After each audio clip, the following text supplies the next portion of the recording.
There's to cut. Yeah, they used to thin it out way back in the day, and they quit thinning it out. Okay. Started doing it on its So I'm own. calling to order the August 21st, 2017 Commission of the Las Vegas Centennial Board meeting. And my first question, are we in compliance with the open meeting law? Yes, we are. Good. And do we have, well, first roll call that I've already asked you. We have a work very well. El Dorado again? Is it breaking? Yes. Commissioner Barlow, excuse. Commissioner Coffin? Here. Commissioner Bryan? Excuse. Commissioner Arnold? Here. Commissioner Soldahl? Here. Commissioner Brown? Present. Commissioner Feldman? Here. Commissioner Sinop? Here. Commissioner Helton? Excuse. Commissioner Mowbray? Excused. And Commissioner Trudeau is excused. He's in Kentucky drinking bourbon, watching the eclipse, but he probably never got a chance to see it.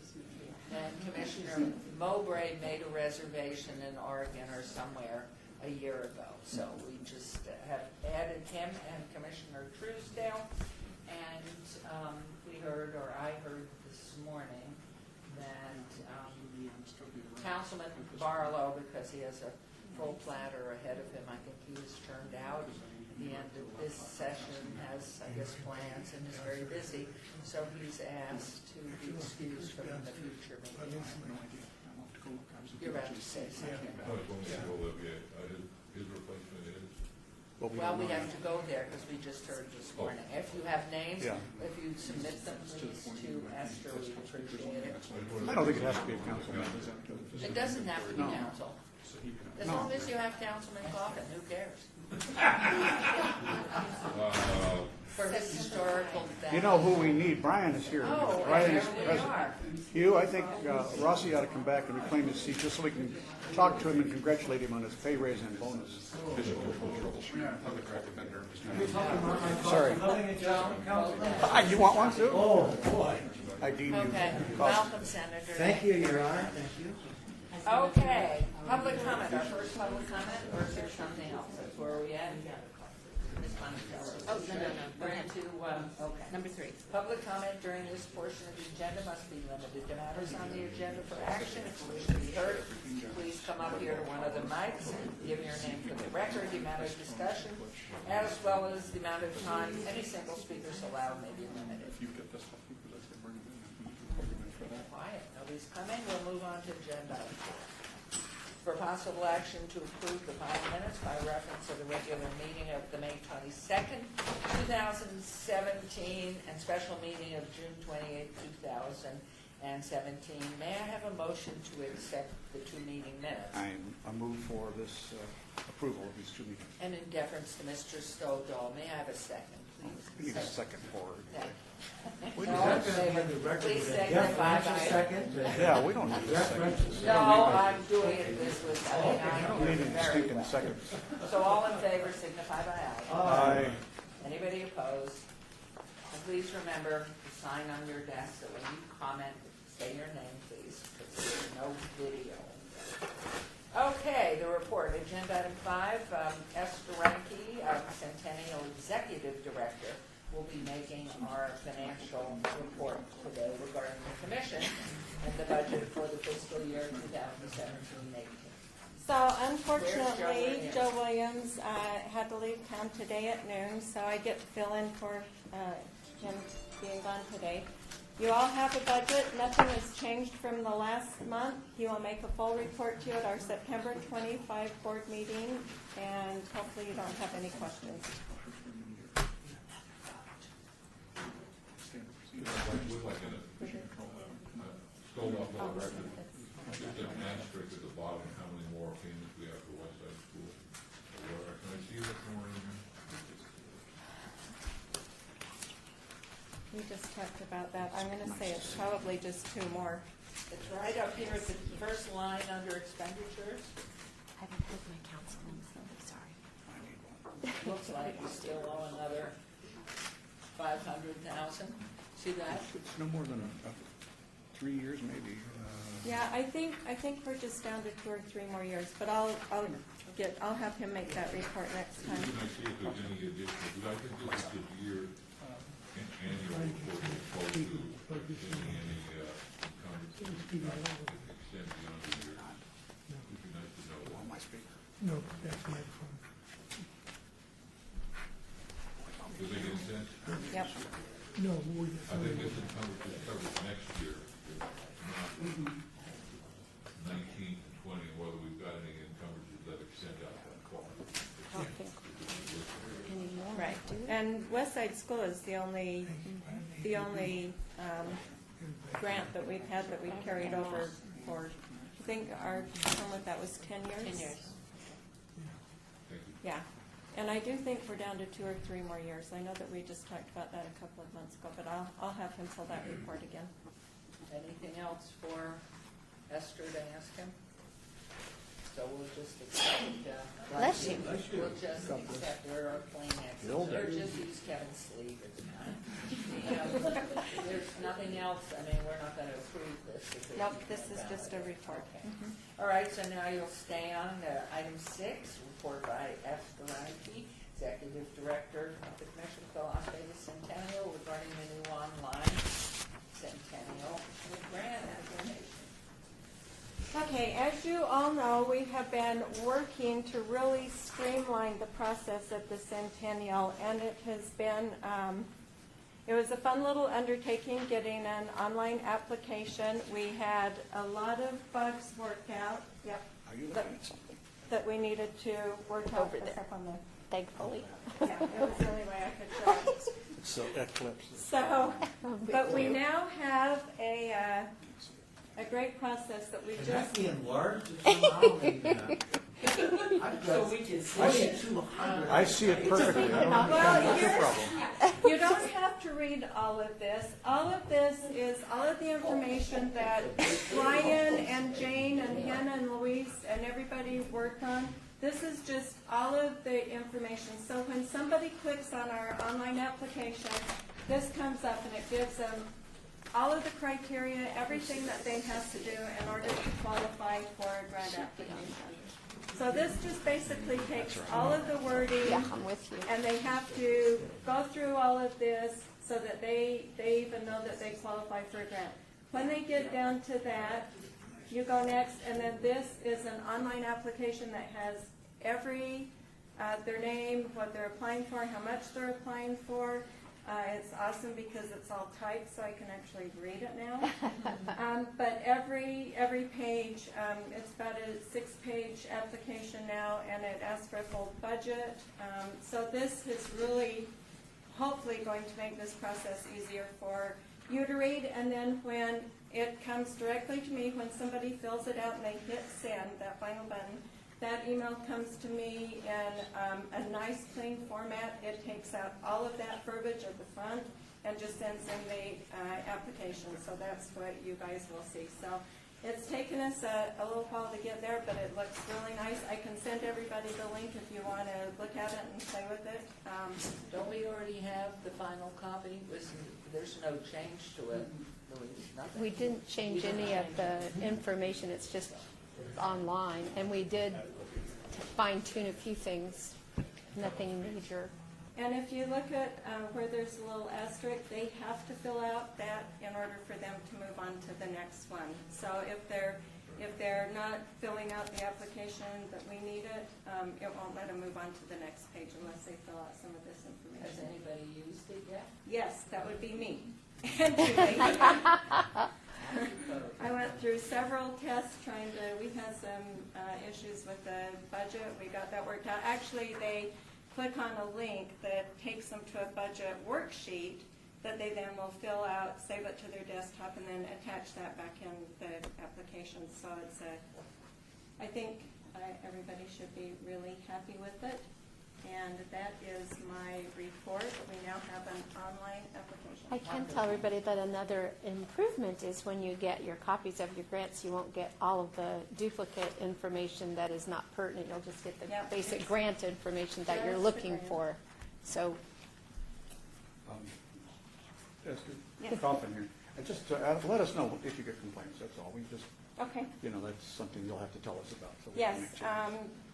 we had, like I said, we had some bugs getting it, and I'm not going to say that we're done yet. We've had IT make a few changes just last week, but I think we're at a really good place. And Julie, Julie filled out. Our crash test dummy. That would be me. Gilda. So Julie Gilday Schaefer, and yes, it was a huge improvement over the other form. However, what we found out was that because it covered everything from soup to nuts, if I was only making soup, it made it difficult to make a decision on which things to ignore. And so part of the piece that maybe down the road is if you check a box that you fit into a certain category, the other options close down to you so that you're not trying to provide information Right, you that, don't need I mean, some of it was clearly had no application to the purpose we were applying for, but there were others that were questionable, so I just kept emailing and calling Esther.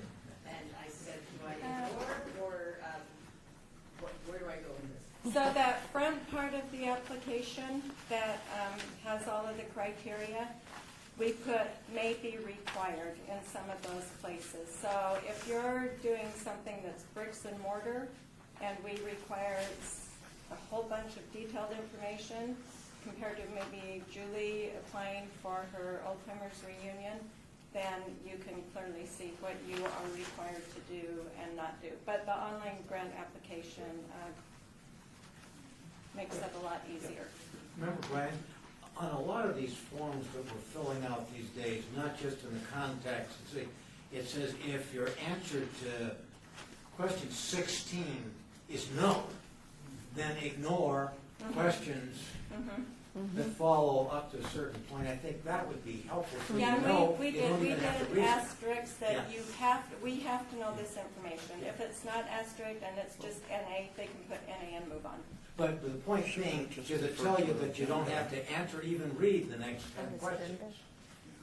You see what I'm Well, saying? yeah. In other words, I think Julie's point being, some of it didn't apply to it all. If the question is hypothetically, if you're not applying for bricks and mortar, then you don't ignore questions 20 through 30. Have I got the essence of Well, that? good, then That it's means sort you of don't like have going read to it. the doctor's office, Yes, remember, Brian, where exactly. they say if you When I'm are asked a question not- about my pregnancy, I don't have to answer that anymore. No. But I would like to ask some questions.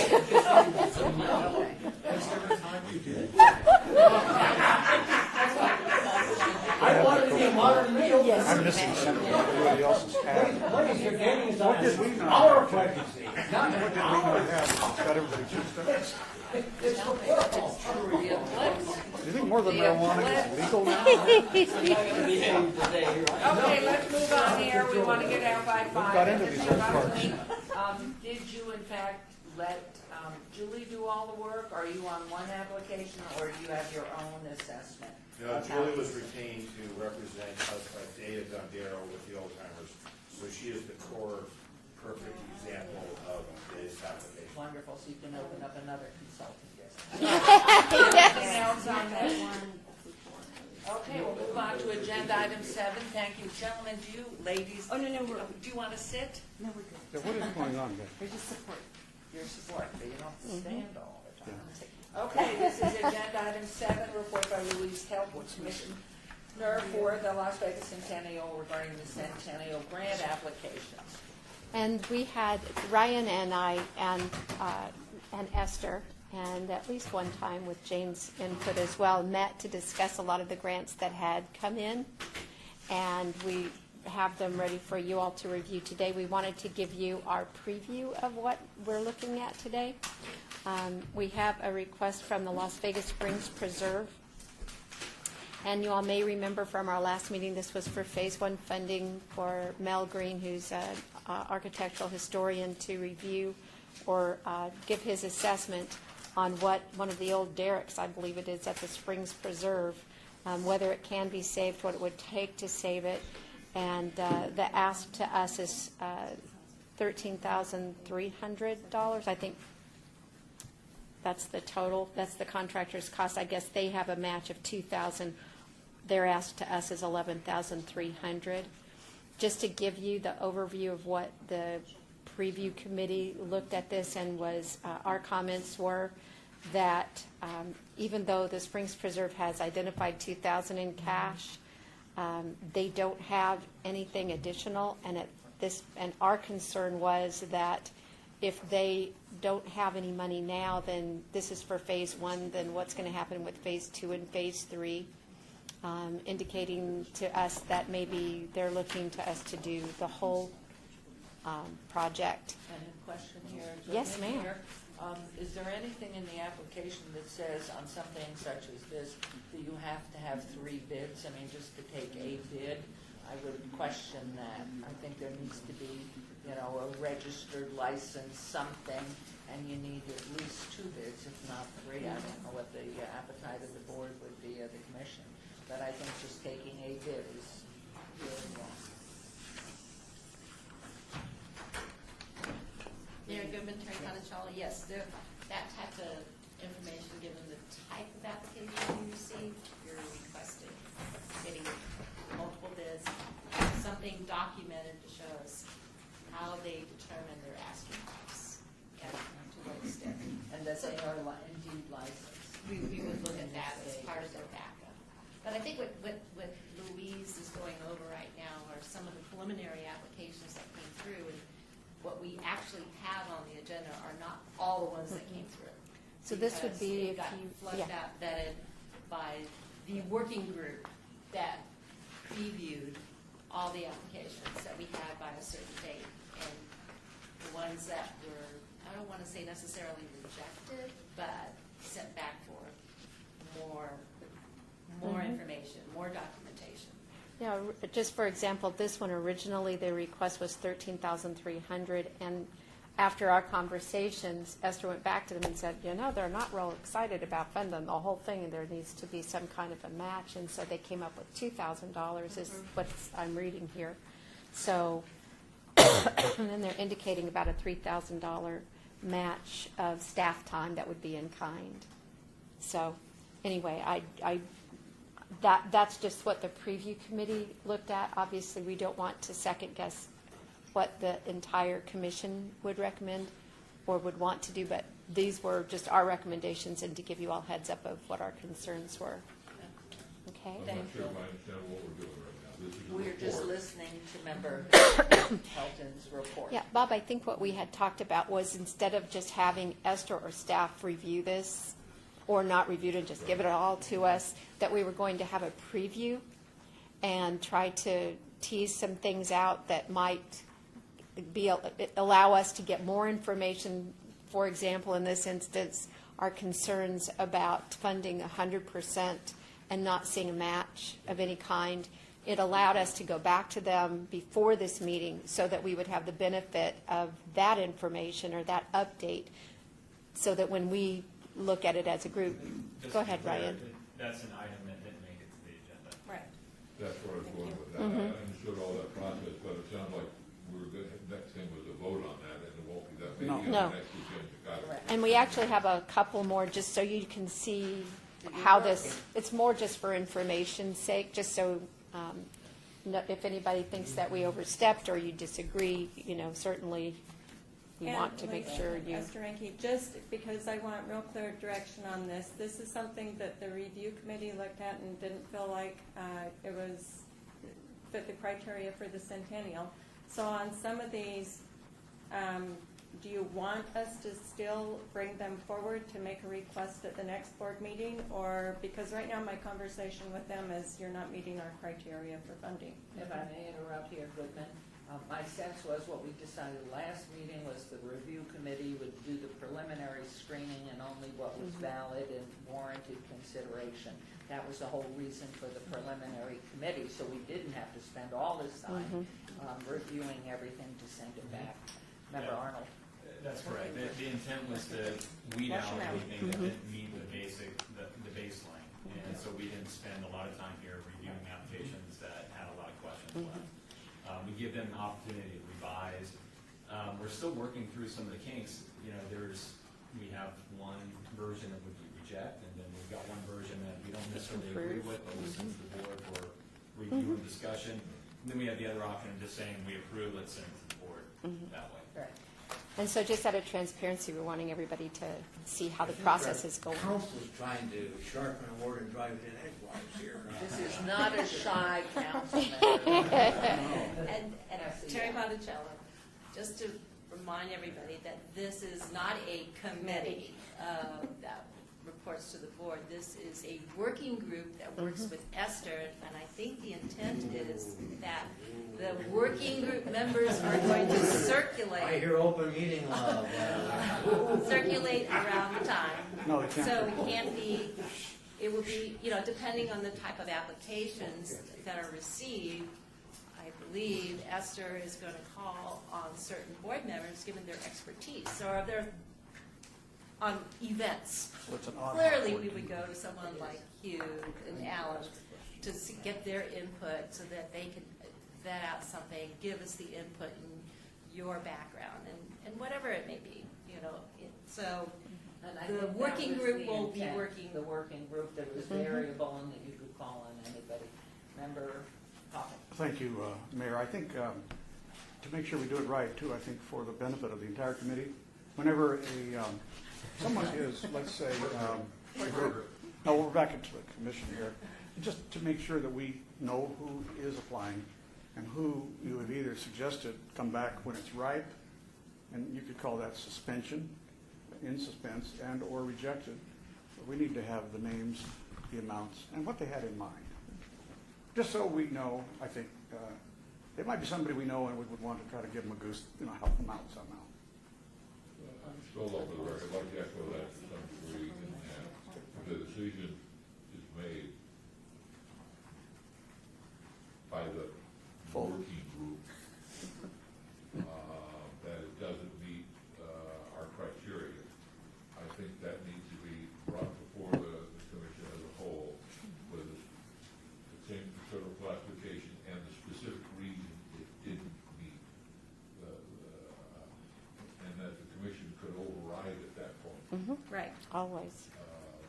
But if a decision is, for example, I'm not sure the streams preserved, we sent that back because They didn't have a match. They were not, they didn't have any funds. They didn't have enough money to do phase 1, and there's going to be a phase 2 and a phase 3. And if they're just looking at us to have all of the money to do the whole project, then why would they do phase 1, phase 2, phase 3? They should give it all to us. So we rejected And let it us in know. large part because there was no money for phase 2 and phase 3. So that is now our policy that applicants who do not have money for ongoing projects get rejected. Well, that's part of one of the original requirements in there, is how are you going to fund this moving forward? So why would you provide funding for a project that has no plan moving forward? And they're asking us to do a study and pay for a majority of it ourselves, and then they're going to decide how they're going to move forward, yet they haven't identified funding. And if they're not going to do phase 2 and phase 3, why would you pay for phase 1? Isn't phase 1 a study? Yes, exactly. So So, have we funded studies before, like for Moulin Rouge, and the decision was it wasn't feasible to do phase 2 and 3 to rebuild, or to whatever? Okay, thank you very much, we appreciate that. It's We're still gonna- pregnant. yeah, exactly. And there was one other, there's a couple more that we were looking at too. One was the Nellis Air Show. They had requested $108,500. And they were asking for $71,000 that was going to be for 2 high-definition screens that were 16 feet by 27 feet. And then $5,000 was going to go to support Rancho High School renovations for the Wright Flyer and then transporting it to and from the air show. And then $25,000 was to support for local and visiting military and agency staff, including military security forces, and $7,500 to be used for a portion of the before, during, and after support for the air crews and volunteers that make the Nellis Air Show possible. We looked at this as what they were needing was a sponsor. We didn't see the historic aspect, so it didn't seem to fit our historic criteria. And then Downtown Las Vegas TV on KCLV, they had asked for $35,000 to do 10 episodes of, it was a culturally diverse TV show about downtown. They're going to be capturing culture, arts, businesses, events happening every month in downtown Las Vegas. So this is all current. It's not historic. And so we felt that, they were trying to make the case that this is cutting-edge history to be able to record and log and preserve current information that will become historic later. We just couldn't quite get ourselves across that line to think that it really met our criteria. So just for you to understand why we made the recommendations as we go through this process, just to be totally transparent, that's the conversations that were had. That's great. Goodman here. Knowing that we have, in fact, I just had these two gentlemen on, Senator Ryan and Congresswoman Titus about Yucca, with Rossi Rollencotter and Bob Stodahl on Hello Mayor as well, discussing the 50s, and Hannah Brown's going to be on that as we move into the 60s. It seems that we're already doing those things, and it is good that it comes in front of this committee. So we have, and I had no idea that we had an opportunity for input. So I think it needs discussion going forward, so thank you. This is helpful, and I agree that really it's helpful to hear what's been proposed and why so far it's denied. Hopefully it'll save us some time, but No, it certainly did. You saved us an hour and a half. oh, good. Mayor, if I may, Yeah. Alan Feldman for the record. I gather, Louise, that This would be. that your discussions with these applicants doesn't preclude them from refining your application and coming back with something that Right. might be Absolutely. more tightly focused or more specifically detailed. You're exactly right, Alan. And, Esther has actually talked to several of the people that were on our list and either told My them. guess is that you will be getting another application from the Springs Preserve, and I know Nellis Air Force I just got an email from him before I came upstairs. They're revising theirs too to hit more of a historical. And I would like to add Goodman here, a quid pro quo for Nellis, a flyover for Veterans Day if they want anything. So, one flyover request is done. It's approved by the Pentagon. I have been in communications with Nellis. They're probably going to do a helicopter flyover, but it's the air show day too, so it just depends There's on always what the they've got National going As on. long as it's not that black hole. Yeah. I'll take anything. Okay, thank you, Louise. Let's Thank move on you. here. We're into item 8, report by Chase Bogert, Senior Marketing Director, Professional Bull Riders regarding the 2017 Eldorado Rodeo. So please come right up. I see you have your packet. Yes, I did.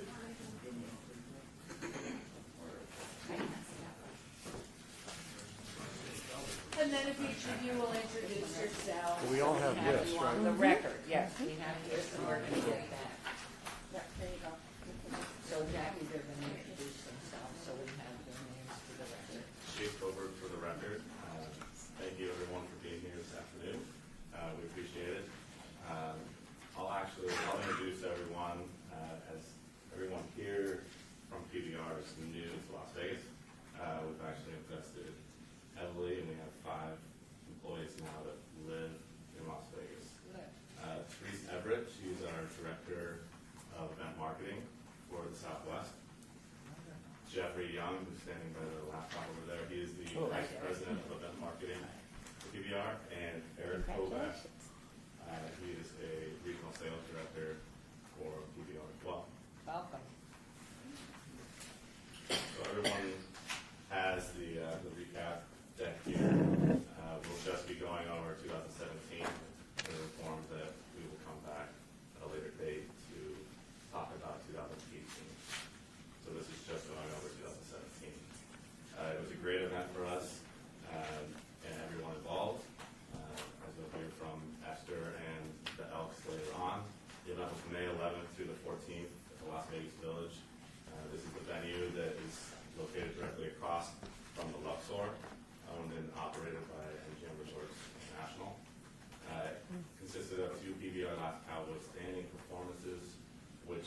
one of 4 PBR majors for us each year.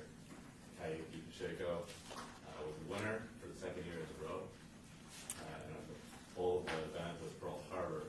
The event also consisted of the 3 PRCA Pro Rodeo events, just like it does every year. Top cowboys in the PRCA ranks were there. Great event.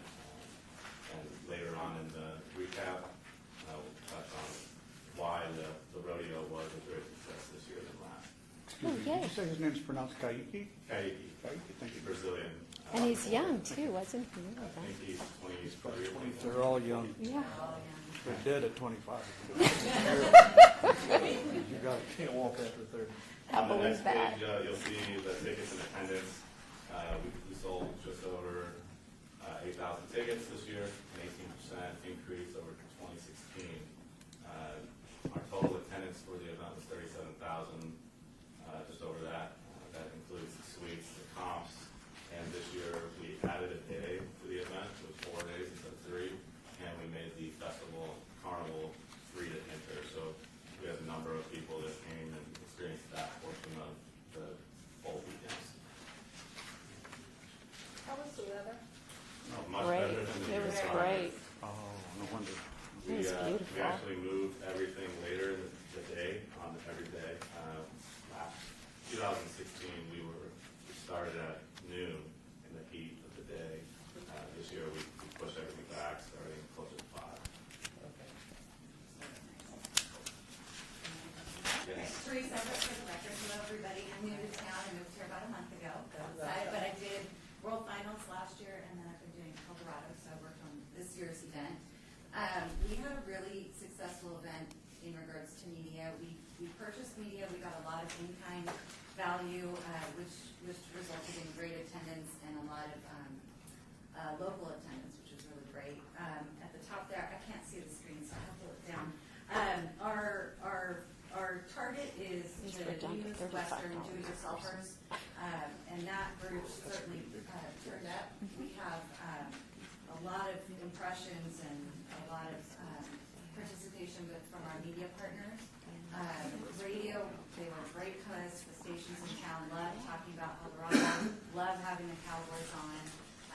We really reached a nice group of people. Digital, we saw tremendous results with that, and if you don't use digital for your own marketing purposes, you should, because you get great return. It's a really trackable way to see what you're doing. What you're doing is resonating with your audience. Our outdoor boards, we have our outdoor boards up all over town, letting people know that we were here. And then we also had a lot of great partnership from MGM. They really liked the event as well. And that location was conducive to a nice setup, a beautiful skyline, very picturesque. It looks great. It's a great way to sell the city. On the next page, demographics. This is actually, it's in line with PBR. I split it out with the rodeo side and the PBR side so that you can kind of see. They're slightly different in terms of demographics, but very much in line with the residents. As we move down the page, typically, the women do the ticket buying, and that's what we saw. Many of them are married, 63%, and I think the number that speaks the most to this event and what it means to your city is that it's a family event. 68%, which is tracking higher than what our typical PBR events do. 68% brought kids. So it's very much a family event, and that's something nice to see in a city that's known as City City, right? So that was good to see. The top Question, excuse me. Can you track in the future for those who aren't bringing animals, how they arrive, whether it's by air or road? Or do you bringing have animals, that? kids? That are not bringing, Yes. Yeah. ticket buyers, we are they do coming in by air, or are they coming in, so what percentage and We where do have more from? some stats. As you can see here, these are drive markets, and that's a tried and true. We work hand in hand with the LDCA as well to get our statistics and figure out where people are coming from.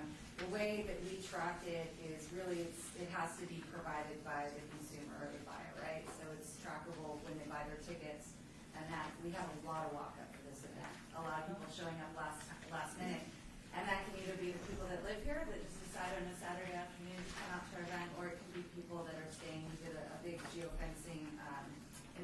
so people along the strip, if they're staying there, an ad pops up on their phone, they come down and use it. So that's that. And yes, we can track. I can pull zip code lists if you want to know, deep in your city where they're coming from, and we can drill down. I'm just more curious actually in the greater purpose, which is how many buying here, mostly from Utah, mostly from Arizona, Yeah. California. Where is this that we have to market better outside? For sure. Yeah, Question. and we look at all of that for sure. And Like- I'm sorry. I'm sorry, you could answer this question later or now, but you mentioned on the previous page about MGM's high profile on this, and it is at an MGM venue. Do we have any griping from other casino properties? We're not thanking anybody else, so I'm just wondering if we've had any griping from others who, just because it's so heavily branded MGM, they don't want to send anybody to promote it on their properties? This is Chase Bober for the record. MGM Resorts, that venue and T-Mobile as well, they've really wanted to be citywide and have support from other hotels. So they allow other hotels to come in and be a part of the event. We had South Point as a partner, Silverton. Boyd Gaming is probably the one corporation that didn't be involved, strictly because of the venue. But other than that, everyone else played nicely in the event. Well, because, I just don't, trying to figure out who's missing here is half the casinos, so Yeah. we need to make sure that you are marketing it. So it doesn't look like we are just in partnership with MGM No. Incorporated. Yeah, Everett, for the record, we would be happy to have multiple partners across all the boards. I mean, anybody that you want to introduce us to, that you work with, that you feel is a missing piece of the puzzle, like, we're fans. This is old history here, Coughlin again, it's old history here. If one chain or hotel puts on something, the others really have to be persuaded, to be partners. So Yeah, and it's that's just, natural. that's just the old normal That's jealousy. an understatement. I know. It's true. Aristotle? A question maybe now or for later. This fantastic report for the Las Vegas Convention Authority.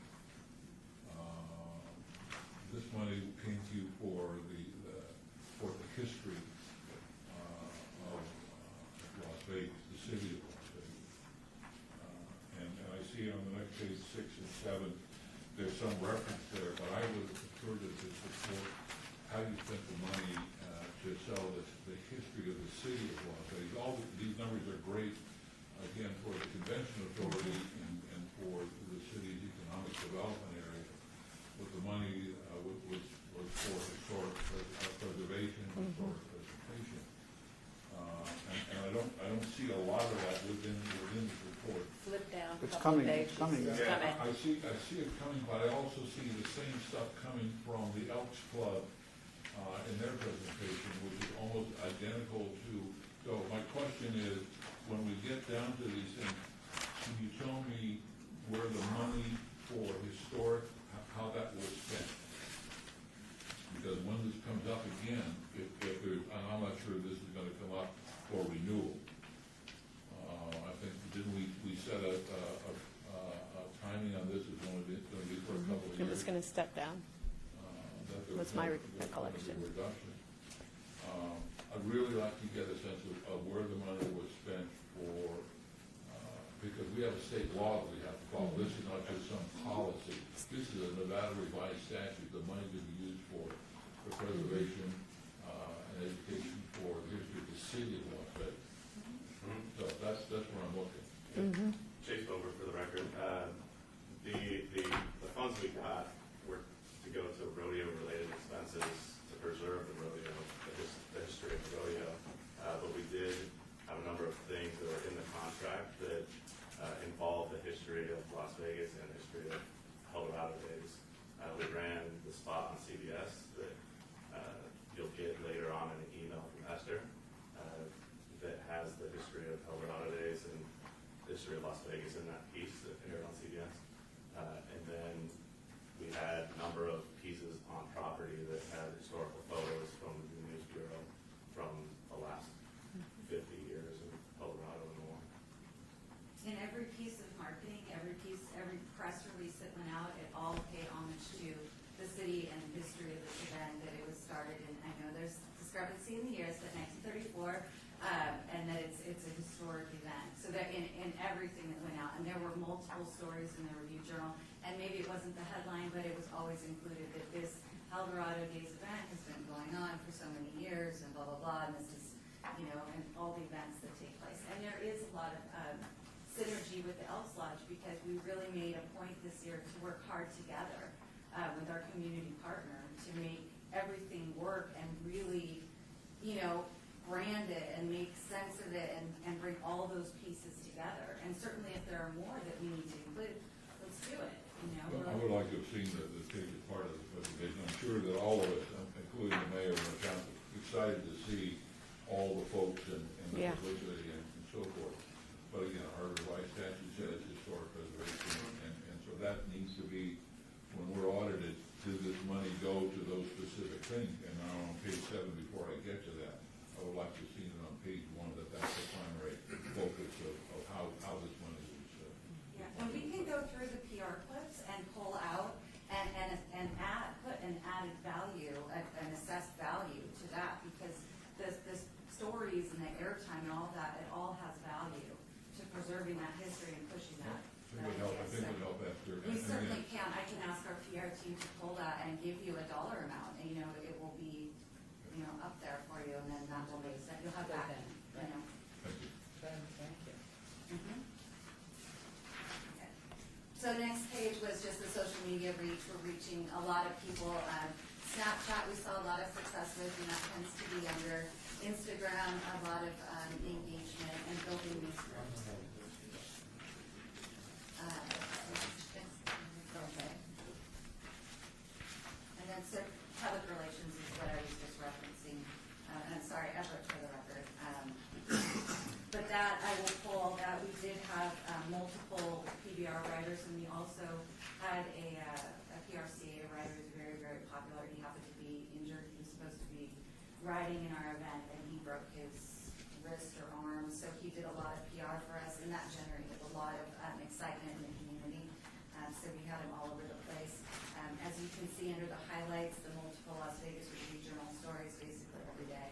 We had a story, we had all the TV stations out. I mean, that's a lot of media value, and I think you'll be impressed with those numbers when we see them all. Thank you. Chase over for the record. The next 2 pages outline briefly some of the assets that were in the contract with you and us. The 3-tier suite. I want to just ask a question. How many board members did attend the event? Did anyone go? Oh, yeah. It was fun. Glad you came. I know Esther was there, and Terry. What was the biggest, baddest beard in the Whiskerino contest? Do you have a We picture had of that? one member of PBR or 2 members of PBR that were in it. Casey, I believe, won something. But the one who won went down to the ground. I think. Is that really right? Beverly Salganic. No, actually, the fellow whose beard goes down to the piece every year, he's a member of Beard Team USA. He didn't win this year. Yes, there is actually Why not? competitive beard growing. It's like competitive eating. But the fellow who won was somebody whose father had participated in Whiskerino. Because you have to remember, Whiskerino is an event that's been around since the 1940s. His father had won. So this year it was really quite exciting for him to win, because he's been trying for many years. This Still year growing. we did it, and he was very excited, and his brother and I have been in communication, because Thank you. there was just sort of a family, he wanted to uphold that family tradition. Thank you. Remember, Glenn, was there any growth hormones involved in that? Very I couldn't tell you. Well, I would like a Goodman here. I'd like to tell you that I went to all the events that were downtown, and will continue. I think it's really important because of the Centennial Commission's allocation, that keeping an eye on downtown, Patrick Hughes and the experience, all of those things would generate our participation, as you would well know. Not that we shouldn't go out to the road. Absolutely. Yeah. Chase over for the record. You'll see on the next page, you're in there, Mayor Goodman. Oh, there I am. On the kickoff party that was downtown. Brought 2 bulls down there. It was a great time. We with them this year, which is great. Go to the next page. Oh, and that's the history wall on the right there that showed previous year's photos. So I think it was 150 feet long of photos throughout the year. This is a list of the citywide events. I know that Beverly will touch on most of these as they were run by the Elks. But as Therese alluded to, we worked hand in hand with the Elks this year. We had weekly calls and I would say monthly meetings throughout the year. So it was a very good relationship this year with the Elks. I would like to add in here that having had this program on about the 50s and 60s in Las Vegas, I think most of those photos came and the video came through the convention center or the news bureau? Yes. Which, both? The news bureau, but that one was at the convention. So looking to next year's PR, that they were phenomenal. I mean, I was blown away by what we saw in the videos. Rose Bowl quality. Yeah, that's the stuff we use. We Okay. work with the news bureau on all that. Great. It's great. Yeah, good quality. Because everything we could find online is definitely not the same quality stuff. No. Next page there is Las Vegas Elks. Beverly will go over this, but shows all of their elements and at the bottom there, I touched on that previously. The last slide here is the local partners. We continue to have great local partners for Eldorado Days as well as our other events in Las Vegas, but this is definitely a marquee event for us and the partners that come on board. Everyone's had a great time at the event and had a great exposure. Chase Goodman here. Sure. One of the missing elements in industries are the car dealerships, aren't there? Have you been after them at all? Chase Over for the record, yes. We have Ford as a national partner. Unfortunate. When we go to certain cities throughout the country, we can't work with just one dealership. Southern Nevada Ford dealership group does get involved with a number of our events here in Las Vegas. But we had Ford as a partner at the event. Mayor, one line, for the record, there is no evidence that there was a Eldorado in Las Vegas in 1934. Oh, you're still fighting that battle, huh? 1934, 5. There is considerable evidence and documentation in both Las Vegas newspapers that in 1935, that was the very first Eldorado, the very first parade. There was no rodeo in 1935. The rodeo came much later. But the first Eldorado, the parade, the event, the carnival, was 1935, not 1934. So it is the world's most minor point. No, it So when I see the sign No, say back 34, 15 times, please. You know, it's a sign, Bob. It's a sign. thank you for Just saying. indulging. Thank you. Always. Just gonna make sure. That concludes our recap of 2017 Eldorado. Thank you. That's a good report. Well, the city, I hope you're in the city and not in unincorporated Clark County. If you wouldn't mind, but I'm not gonna ask you your address. Remember, Brian, maybe Yes. to Stovall's point, that maybe as a condition of receiving any additional funding, that there be a correction as to the date of the Eldorado. Bob, would that assuage you a little bit? I mean, if we correct it all. Well, I mean, we are the history commission in one way, and it'd be nice to have it correct. I mean, it's not a, well, let's do it one way or the other. It's Yeah. 35, it's not 34. Okay, Yeah. well, we'll remember. Common era. Common era. Okay, any comments, questions? Yes, ma'am. On this, Councilman. there's somebody's logo, local logo, who's too, Yeah, we just Stuart. can't tell who it you know, is. who is that? Oh, it shows up dark on there on the screen. You see Komatsu. Komatsu. Come on. Oh, what is it? Oh, Komatsu Japanese Yeah. heavy duty stuff. Correct. All right. And also, if I might, Goodman here, I would recommend you go to the breweries now that we have several. Next year, see We're if working they go with into bank them. breweries on the low finals right now, so that'll carry over to next year. There are a lot of, quote, minor industries or whatever. We did have a brew fest, oh, sorry, over here, we did have a brew fest, we used the local. And I know you're looking to 2020 to put it in the new stadium. Oh, El Dorado in the stadium. nice. All right, Beverly, I think you're up, wherever you are. Thank Lead. you. Thank you so much.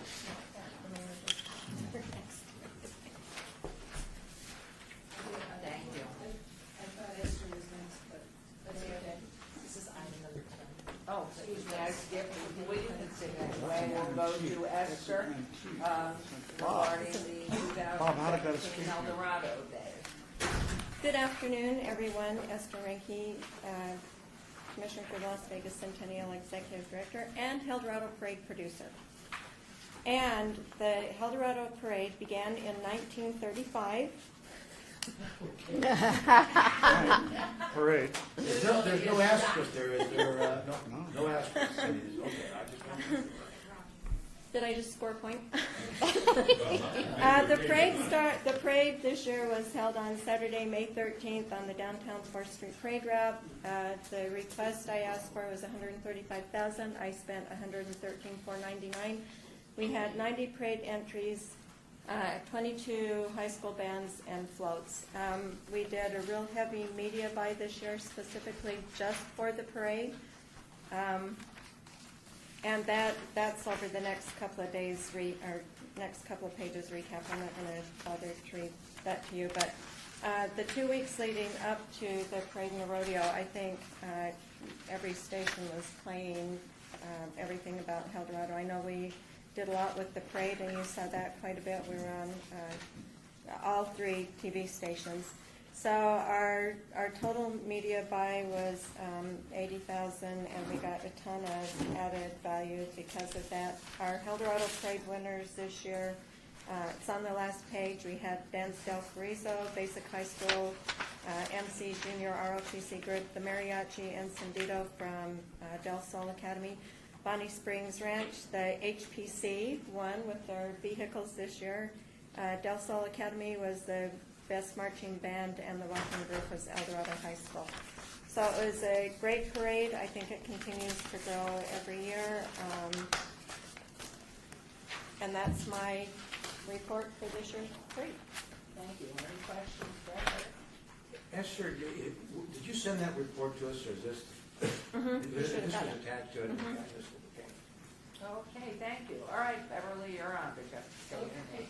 Thank you. Oh, I better read it. Item 10, report by Beverly Sahamed, Elks El Dorado State Chairperson regarding the ancillary events held for the 2017 El Dorado. Thank you, and I want to the first thing I want to do is I want to thank all the members of the committee and the commission who attended events this year or who assisted events in various events, particularly Mayor Goodman, particularly our attorney Terry Monticello, and Senator Bryan, who actually was one of our honorees for our Hall of Fame this year. I'm not intending to pick a fight here, but I thought you might be interested in seeing this, and I'll pass this down to you. But this is the 1949 Beauty Award, Beauty Parade Trophy, which mentions, it says it's the 15th annual for El Dorado. 15th annual parade in 1949. So, I've got a wonderful trophy that says I know how to play golf. I found that. Isn't that as I was fun? cleaning through the office and going through and trying to just figure out my Great bearings. enjoyment. Oh, yeah. That is 49? And last time I checked, 49 minus 15 is 1934. Well, but the first one is not the first annual. Right. No, the first one is just the first. Yeah, first, I was going to say, after that, it becomes annual. First annual. But either way, if you subtract 15 from 1949, you're going to end up with 1934. Wait, is that a 14th or the So what's 15th? 15. That says 15? Oh, my goodness. Don't My go there. goodness. Nothing. It's over. It's 4 o'clock. We want to move Okay, on let's here. move on, move on. Please pass Put it in the a- trophy, please. Put it in a subcommittee. All right, Beverly, you're on. Let's go. The danger So, zone. the photo, I think everybody has a printout of the PowerPoints. I don't have anybody to It's run the wonderful. computer, so I don't know that I really need to go through the PowerPoint slide by slide.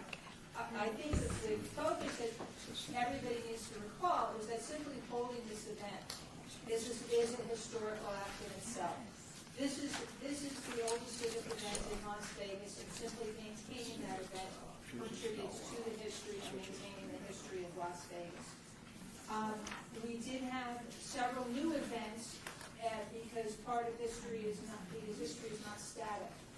History and life move on. So some of the things that we did is we tried doing an art show down at Neon 10. It's a wonderful space. It is a city of Las Vegas. In the city of Las Vegas, it was not financially feasible for us to repeat there.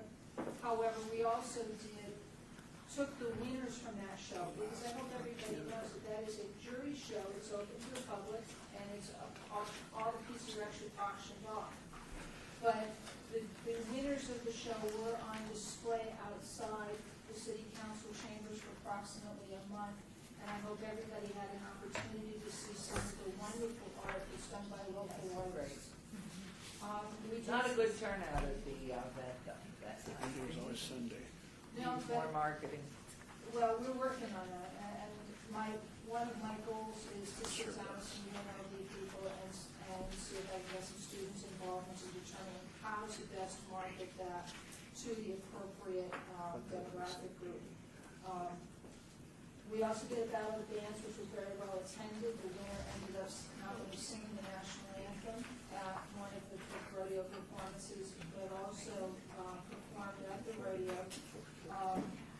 We did a showing of the classic Roy Rogers movie, which was filmed out in 1946 Colorado at the Eclipse Theater, which, again, another city landmark, and we hope to repeat that.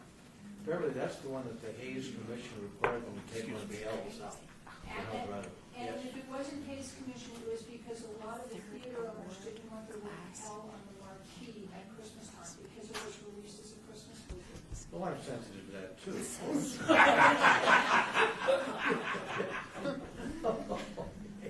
Thank you. We tried to kick off party down on the open air plaza in front of the Old Cortez. Unfortunately, very poorly attended. This is the second year we've done it. We will not be repeating that event simply because it was so poorly attended. And then we did motorcycle run, which we will be revamping. Another place is the old trail ride, which has just become, unfortunately, very difficult to work with the BLM on. And we simply hope to, our goals for this year were to simply improve public exposure of the event and to bring some life into some of these new events.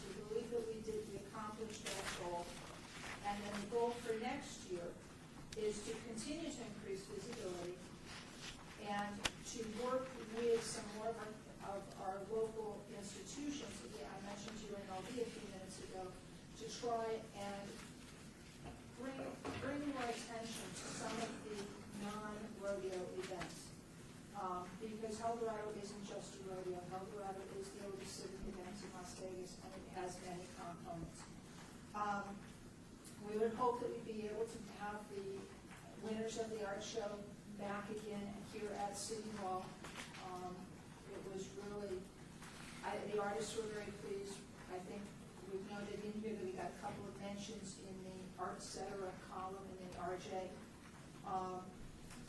And we simply want to just keep moving forward. My plans for involvement with the Centennial Commission for next year are very simple. The first is to have the hope that we continue to see the Centennial Commission members at our events. We will continue to invite you because, again, it is a historical event and we appreciate your commitment to the event. The second is that there's been discussions in past meetings that I've attended about a kind of a commercial for the Centennial Commission, informing informing people about what the commission is and where that license plate that the license plate money goes to fund the commission. One of the things that we did this year that we played at many events is we did a video slideshow of old and new photos from Eldorado using the Roy Rogers Eldorado themes and music bed and thanking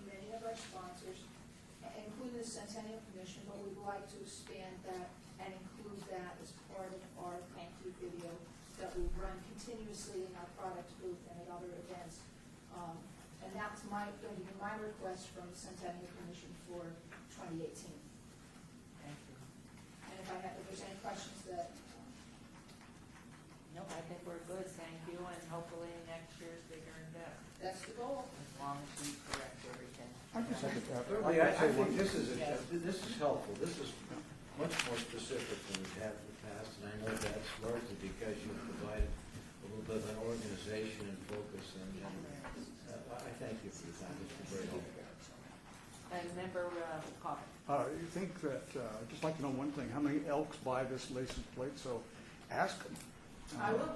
You know? What we'll actually can do is, we can do a quick question about both the Lodge's Facebook page and on the Eldorado Facebook page and see what kind of response we get. Our Facebook page, this is the first year that I've looked at demographics coming out of the Facebook page. So it was very interesting to me to see not just where the feedback, when you got the feedback, when you got the peak hits, but where the feedback was coming from, because the feedback is actually international. We actually had responses from overseas, and that kind of blew me away. So, But I think that's well taken, the thanks, and I think it's been a great report. We appreciate it. Takes your team, but just look forward to it. Thank you. thank you. Thanks so much, Deborah. So that was a report, and we'll move on to agenda item 11, or am I on 10? That was 11. Okay, this is discussion for possible action regarding a grant request by Gina Kendall, City of Las Vegas Transportation Assist in the amount of $75,000 for the restoration of the neon signs along Las Vegas Boulevard, including painting and electronic upgrades where appropriate. Hi there. Good afternoon, Mayor and Commission. I'm Gina Kendall, City Traffic Engineer, here with Neil Rollweather. I say that right. He's our traffic engineering field operations manager. He's going to help me along because I'm just learning about this project, but I'm excited to represent it. We're here today to request a $75,000 grant to restore and repair 7 neon signs on Las Vegas Boulevard. We think this is important because, as you know, for decades we've been closing our hotels and buildings, and now we hardly recognize Las Vegas anymore. We've been away for 30 years. These signs represent the history of Las Vegas, and I think they're really important to restore these signs. The $75,000 is a one-time request to restore the 7 neon signs to like new condition. These neon signs require specialized licensed electricians, and our guys don't have the capabilities to restore these types of signs. They have special circuitry in the neon gas and glass bending. It actually requires glass blowing and bending, hand made to make these neon signs. And we're confident, though, that we have been allocated a budget to maintain these year after year after we get phase 7 restored to like new condition. We do have the budget to maintain them from here on out. We won't be here again for money for these signs. I know I'm leaving out a lot. What else would you like to add? I'm sorry. That one of the challenges. And your name? I'm Neil Reed, assistant Okay. one of the challenges we've had over time has been to maintain these at a level that the community, I think, would like to see. I mean, the truth is, we do look at it now, we're starting to fade a little bit of paint and such, and that sense of pride and that historic nature, I think, it would be done with this one-time approach, and then, like Ms. Kendall said, we have actually submitted a request for ongoing maintenance, and we're going to be submitting like an RFP out to industry, so we can have a periodic review of the sign. So when the lights go out, it'll be much more timely than on today. I do think Goodman here, I really think that's critical that we have ongoing. It looks awful when the lights are out, and we should just be able to make a phone call to your department and say, the lights are out on the Silver Slipper, fix it. Because it makes us look like we just don't have the dollars. And I know we had an application last year, I guess, but it was a combined application for expanding more signs in the medians, as well as the upkeep. And I would love to see you, and this is just me, but see you come back with a proposal. And I see David Bowers over there, who is the head of Public Works. If you go ahead and get it on a routine that you keep these up, because it makes us look ridiculous as a historic site in an old city to see all these light bulbs out. They look awful. Member Stovall. Who owns these signs? The city of Las Vegas? Based on my understanding, the signs are actually owned by the Neon Sign Museum, and they're placed on the right of way. Because they're in the right of way, we maintain them under an agreement. So I would assume that you are working hand in glove with the Neon Museum with these signs, and if they're theirs, do they sign off on the expertise? And I'm surprised, I was unaware that these are still neon. That's actually one of the requirements of being on Las Vegas Boulevard. Our planning standard is actually installed a certain neon on all new standards, and because of the historic nature of our community being neon, these are actually not LED modified neon, these are true neon signs, and so that's kind of one of those unique historic things that we want to keep into play. So the Neon Museum, I assume, is in the loop with this? I think Just one. No, wait. If you would announce yourself for the record. Rob McCoy, Neon Museum, 770 Las Vegas Boulevard North. Mayor, you're absolutely right. People are appalled at the condition of these signs. Our visitors to our museum are beginning to actually tell us their concern. The two closest to us, Silver Slipper and Bow and Arrow Motel, are just in terrible shape. Paint is off the top of the slipper, half the bulbs are out. Wow. The base of the Bow and Arrow Museum, Bow and Arrow sign, totally gone, the paint. You asked me at our gala back in March, are we bringing people downtown? That was an entirely appropriate question. And I thought, we need to look at this. So we surveyed. Now, we're 90% tourists, and we are 10% locals in our visitorship. 74% of that 90% are staying in strip properties. When they come downtown, we need to put our best foot forward, and we are not doing that. We own the signs. There is no formal agreement. It was a series of emails back and forth before I landed at the museum, between the museum and Cultural Affairs and Public Works. And yes, to answer your question, Mr. Bowers and I have been in constant touch on this subject. So. And I would like to add to that, Goodman, here, that as we embarked on the circulator free loop in the downtown, in the original plan was to get to you, but because of a variety of reasons, it is a pilot program, so we had to, manipulate a little bit. But should this come to be that absolutely it is going down to Cashman and to, obviously, and especially the Natural History Museum as well, that's on it. So have you recorrected the budget that came to us before for the maintenance of these signs on an ongoing basis with the input from David Bowers and Public Works? Mayor, I have to speak, David Bowers, Director of Public Works, and yes, your voice has been heard. City Manager's Office has allocated the budget, as Gina mentioned, for next year. So we're confident with that ongoing budget that we're going to be able to take care of the reoccurring maintenance costs. That's the bulbs and different things, not the total makeover we're asking for today. But once this is done, we're going to be in good shape to continue forward with that. And Goodman here following up, Mr. Bowers, does that mean that city is absorbing that and not an ask of the Centennial Commission? Yes, that's correct. I'd like to add too that the previous request for phases 3 and 4 for construction, we've also absorbed that as well. Wow. That sounds good. Yeah, it does. Yes, Member Let me Brown. ask you, before you got involved with this discussion, What was your understanding as to who was responsible for maintenance? As a layman, I divide maintenance into two general categories.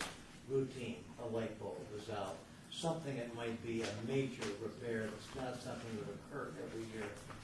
Talk me through that, just give me the Cliff Note version, if you will, in terms of what your understanding was as to who, like Bob Stoll, I want the city. Oh, no, I'm not complaining about it, but I always thought this was city. So, No. so tell me what the understanding was prior to this, David. Again, this is David Bowers, Director of Public Works. And, you know, it's somewhat unfortunate because a lot of our projects we put in, very grand projects, you'll see some great streetscape improvements. You know, we don't always have forces in place to maintain them like we think, you know, we'd like to see them. And what's happened is, and as a result of that, the maintenance is not as high of a level as you might expect, but it's what we allocated. You know, and so what happens at a time like this, as you've seen in the past couple of years, Mr. McCoy's concerns, you know, it's just not enough. And we understand that, and that's why we come to a commission like you. So you had done some maintenance, you being the city of Las Vegas. Correct. Now, what's the ongoing protocol, if you will? In other words, what are you going to be doing on the city? What, if anything, is the Neon Museum doing? What expectation do you have of the commission, if any, to supplement that budget? So ongoing, we, the city, expect to undertake all of that maintenance. Okay. That's Both the the ordinary and agreement, okay. right. Okay. And in fact, you know, we plan on Okay. hiring All right. you know, basically a manufacturer to come out, you know, like a Yesco or other company that would be able to come out and maintain that on a regular Okay, basis. that's So fine. we're not calling them. So do you have some kind of a memorandum of understanding with the Neon Museum? They're the owners in terms of, let's say, for example, one of your crews goes out there, David, and the people at the Neon Museum say, time out, that's not the way the pedestal looked. The bow and arrow never faced that direction. How do we get not only the maintenance, but the accuracy? Talk to me a little bit about that. You know, it's interesting, we've always operated on a handshake agreement because we've always been very Yeah, good no. partners. And we have no problem. I believe that, you know, some of these companies that work on these signs, you know, have the same type of reverence for these signs that we Yeah. do. And they've always done a very good job. It's always been in the specifications that we put out when they do this type of work that is, you know, historically correct. And we've had no issues in the past with any type of that nature. Who signed off on the authenticity of any changes that are made? In other words, these are historic, and I'm very supportive, so don't misconstrue the nature of my inquiry, but you know, my experience, sometimes unless you have somebody that has some historic reference, things are added to things that really are not historic in nature. Is there any protocol on that? Yeah, Mr. Bryan, I can. Yeah, please, thank you, sir. Yeah. We have a collections department, and in that collections department, we actually have historians who Okay. research this very closely. And Okay. work with the major sign companies, whether it be Yesco, Federal Heath, or some of the other smaller companies, to make sure as a group, we've got the history correct Okay. before we do anything. And do you have a formal protocol? That sounds good, very encouraging. Does the city of Las Vegas check with you to make sure what they're doing, with the best of intentions, I'm sure, comply with what your collection people tell you is the way the sign looked historically? Yes, originally that is correct. Of course, we all remember the silver slipper, and it does not revolve on its pedestal the way it used to. But that takes motorization.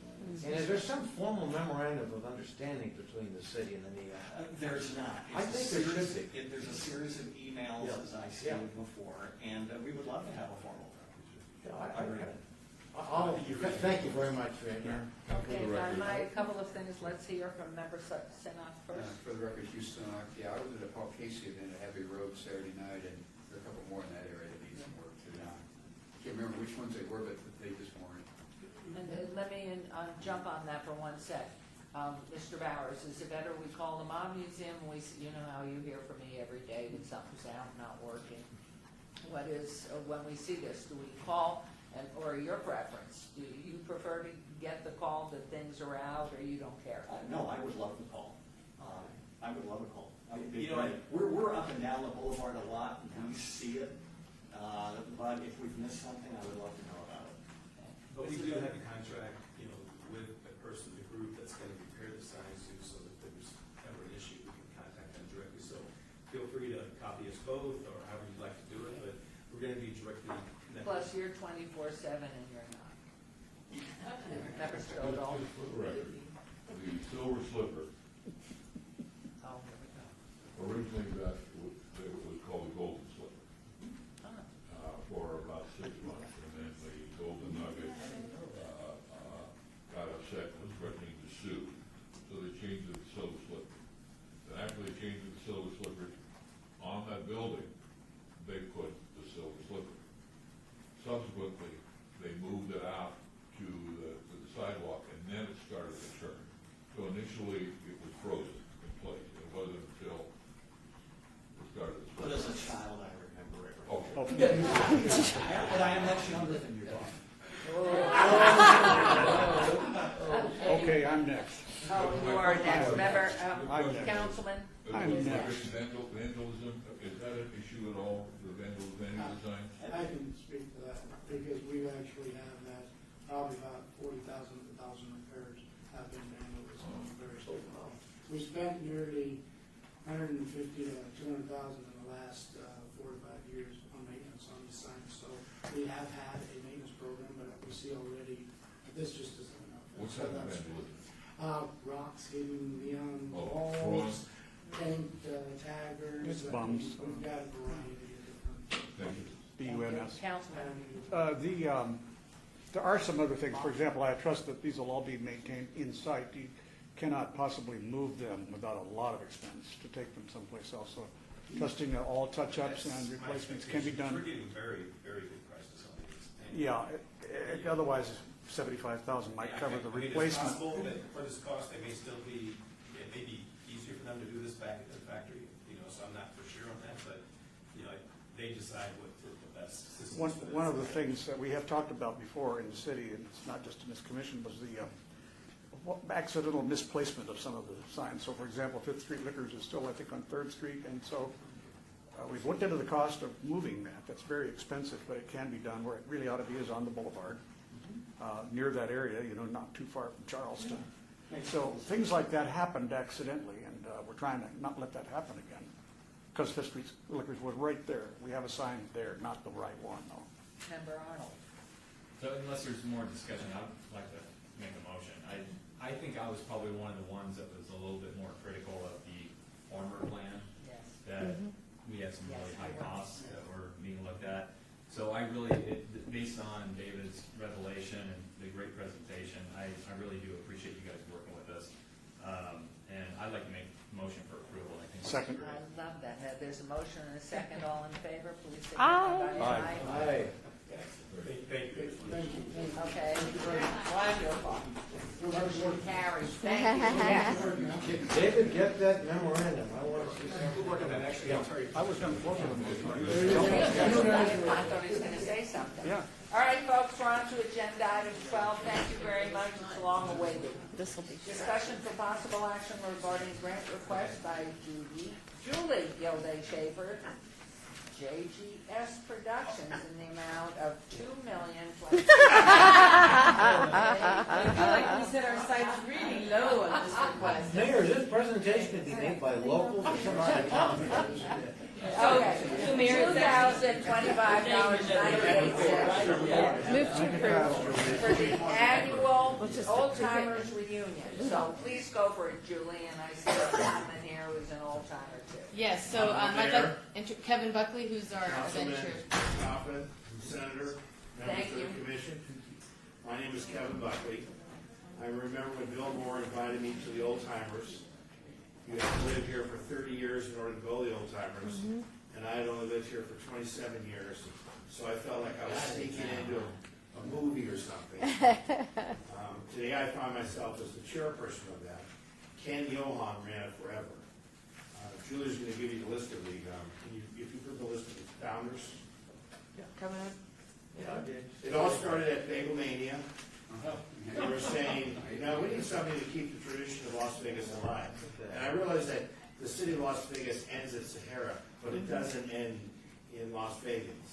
The city of Las Vegas is the city of Las Vegas. And so they decided they would put together an old timers.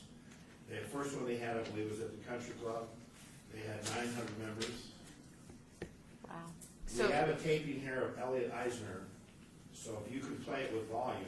Well, we think so, right? We just got speakers brought in, so let's see if they work.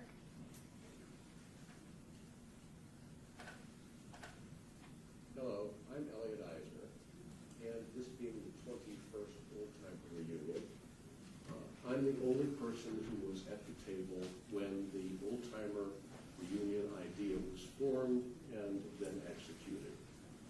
I was a mere child of 50 21 years ago, and we used to have breakfast every morning at Bagel Mania.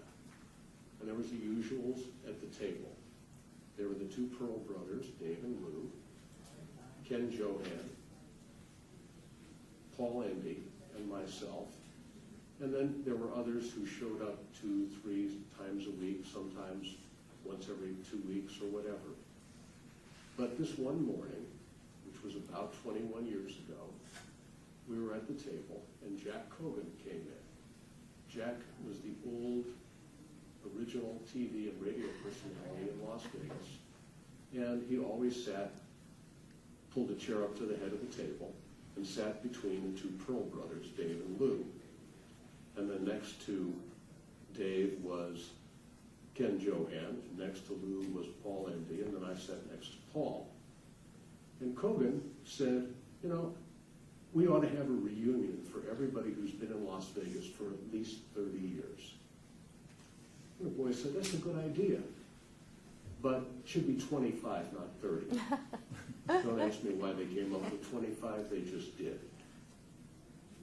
Well, within 15 minutes, Cogan had agreed to contact Joe Delaney to be the master of ceremonies. Great. Davey and Lou were going to head up ticket sales. Ken Johan was going to head up the seating and collection of money. Paul Endy was going to form the committee that would eventually do the old-timers and print all the tickets. Well, by the time we left the table, Cogan had contacted Joe Delaney, who gave him dates when he could do it. Cogan also called his old friend who he used to double date with, a guy named Kirk Kerkorian, who agreed to buy 10 tables. He thought it was a great idea. And Paul had called the Las Vegas Country Club and had scheduled a meeting for 12 o'clock noon that day, and had called Delia Dondero, Herb Kaufman, and a few other people to actually form the committee. Less than 6 weeks later, the first Old Timers reunion was a reality with a little over 1,000 people attending it. And it's gone on for the last 21 years. And the only reason I thought it was necessary to say who did what is that in December, Kenny Johan passed away and he was the last beginning. So, enjoy the dinner. Bye-bye. So we documented that. I don't want to be lengthy here, but the city of Las Vegas has been giving us money for the last 12 years. This is the first time we've ever sat before the Centennial Commission. We're asking for $2,025.98. That money will be used for invitations, stamps, and those kind of things. 100% of that money is matched by co-sponsors. I mean, when Thea Dondero took over it with her good friend Mary Dean, you know, one day she asked me if I would take it over, and why would I take it over? Because the chairman is really just a lightning rod for someone who gets a bad table. So now we're going to the children of the people who are old timers. So now we've got to go into mass media, we've got to go into social media. So the funds that the Centennial gives us are matched equivalently, probably 5 times by other sponsors. So I'm here to answer any questions. It's a fun deal, and Kerkorian was always good, because what we do now is we still buy 2 tables for Kerkorian, or I buy 2 tables for Kerkorian. So when someone comes and they're complaining about not sitting at the right table, I said, let me put you in Kirk and they love it. You know? And the only complaints we have are that the music's too loud. You know, you're there at 4:30, they get there at 4 o'clock. You're at home watching TV at 7:45. Boyd has been incredible. They have not raised their prices in the last 10 years. It used to be at the Stardust, it's now at the Orleans. We are raising our ticket price to $55 instead of $45, which I was able to get Jim Marsh's approval to do that. It's not easy, I assure you. And so, And it's for $55. This is Julie Gilday Schaefer. You get dinner and 2 drink tickets and entertainment. So it's there's a dual entree dinner. There's no politics, it's apolitical. Right. So when you go there, if you're running for office, if you've got to be passing out brochures, that we don't mind that. But you're not going to get on the stage the way it used to be. The only thing that happens, we try to make it as much as like the old days when you go to the hotels and you go to when the music was playing. It's old time music. You can dance if you want to.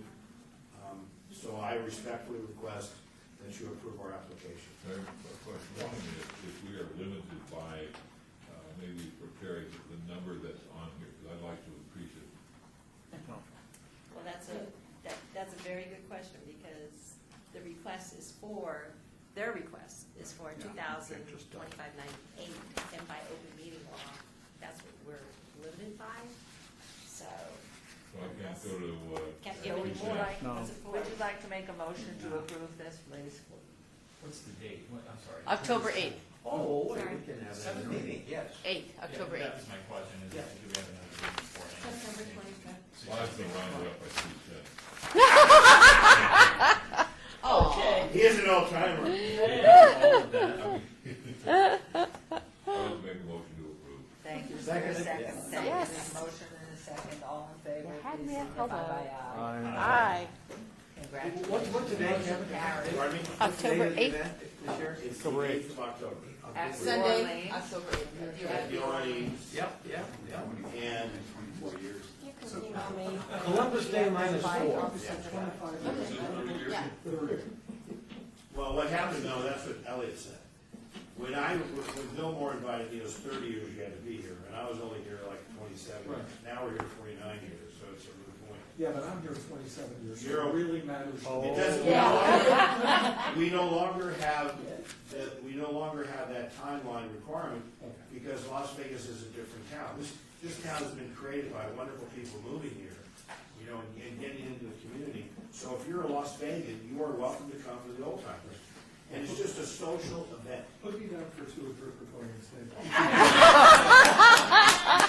you very much. Thank you, Mr. Butler. Appreciate it. Okay, we're on to agenda item 13, discussion for possible action regarding a grant request by Assemblywoman Heidi Swank, Nevada Preservation, for $46,300 for the Home and History Tour 2018. This number, 46,300, has been corrected to 41,800. In fact, that is what. Okay. And so, please, if you would. Thank you. Heidi Swank with the Nevada Preservation Foundation. I have a brief presentation if you'd like to go Please, back. yes.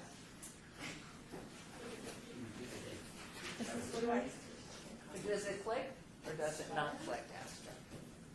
Which button? Yes, oh, sorry. Which button do I click? The down button. The machine is here, though. I may be blocking it, though. See, it could be, Is that- it's line of sight. There it is. I'll sit over here and do it. Thank you. Nope. And it's Okay, so not- I thought I would just give, Esther, if I may, pass these out to the community. Yes. So in there is the collateral, all of the programs from Home and History 2017, as well as advertising in a contract magazine in Nevada magazine. The advertisements are marked with the pink tab. So for Home and History 2017, I know Esther talked about having us come back and give a longer summary of that project. We received a generous grant from this commission to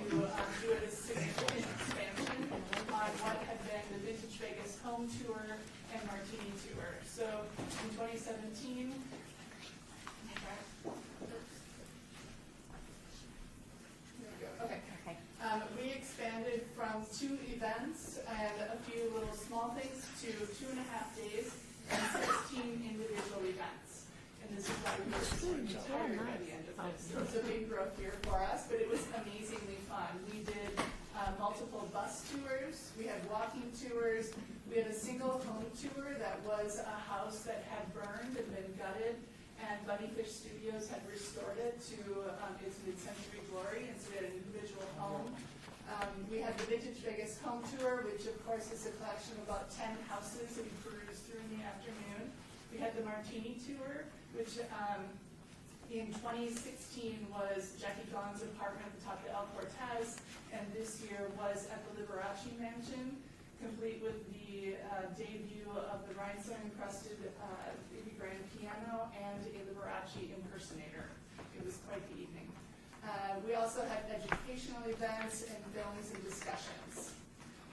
And so this all kind of took place in February. We moved into the historic West Side School, into the offices there, which are just lovely. And in April, the West Side School became the headquarters for Home and History. We had the opening reception there. We did a photo exhibit. Jeff Green Photography of vintage homes across the valley is still up in the hallway. We had a film and discussion there, and it was where most of our bus tours took off from. So it really became that headquarters for this event. Our goal for this year had been to sell 400 tickets. We sold 750. Yes, it was, and considering that the year before we sold 250 tickets. So we had a 200% increase in ticket sales. Our events were at a 64% sold out capacity. We did have some of the events that fully sold out and others that not quite sold out. But so it's about 64% across all of those. Interestingly, our out-of-state attendance increased by 440%.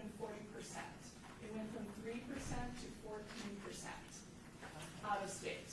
And several of our out-of-state attendees, they had never visited Las Vegas before and probably would not have come just for casinos, but they were here for Home and History, and now they're going to check out the Strip too.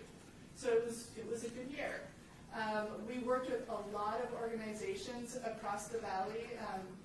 The Neon Museum, the Mob Museum, I'd say the Mob Museum, we had brought in a speaker from Palm Springs who did a talk on Cuba and Las Vegas in the 1950s. Atomic Liquor sponsored the whiskey tasting to go with that, and it was held in Mayor Oscar Goodman's room. It was a very nicely attended event with, let's say Atomic Liquor was very generous with the whiskey. We had the Junior League, pop culture tours, Bunnyfish Studio, the Golden Steer Steakhouse did our after party. Have fun. It was a lovely event. UNLV School of Architecture, I did a talk there on Hugh Taylor, the architect of the Desert Inn and lots of houses in Las Vegas. And then Jeff Green did the photography exhibit. And this is a picture of one of the houses that was on the Vintage Vegas Home Tour. So we were extremely happy with the outcome of Home and History and our big growth year. And now we are moving on to 2018.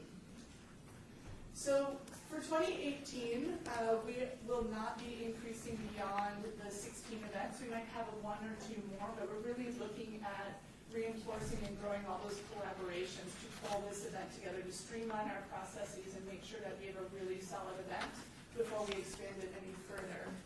So our goals for this year, are to grow our ticket sales to 900, up from 750, and also to develop our out-of-market sales to jump those from 14% to 20%.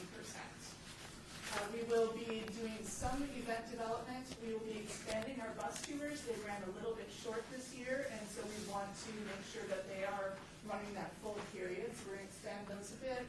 Every year we have new houses for the home tour. We're developing new walking tours. We are looking at doing one at the Dennis Park Historic District, and we'll also be doing a free walking tour of the West Side School, and then working with pop culture tours too. We are going to be introducing a bicycle tour. The RTC, their bike share program, is going to be sponsoring a bike share tour, so they'll be working with us to develop The bike rental for the bike share will be included in your ticket price. And so everyone meets up and then hops on a bicycle and goes into a historic neighborhood for a tour. I've done one of those. And Atomic Ranch, which is one of the magazines that's coming around, it's a nationally known mid-century architecture magazine. They are coming to do a workshop on updating and working with your mid-century home. They've done similar ones with Palm Springs Modernism Week, and so we're really excited that they'll be coming here. It brings us a lot of national attention. So our confirmed and potential partnerships with the RTC Bike Share, Atomic Ranch. We're working with Neon Museum to do the Neon Bus Tour again. Those sold out both nights, were very popular. Pop culture tours.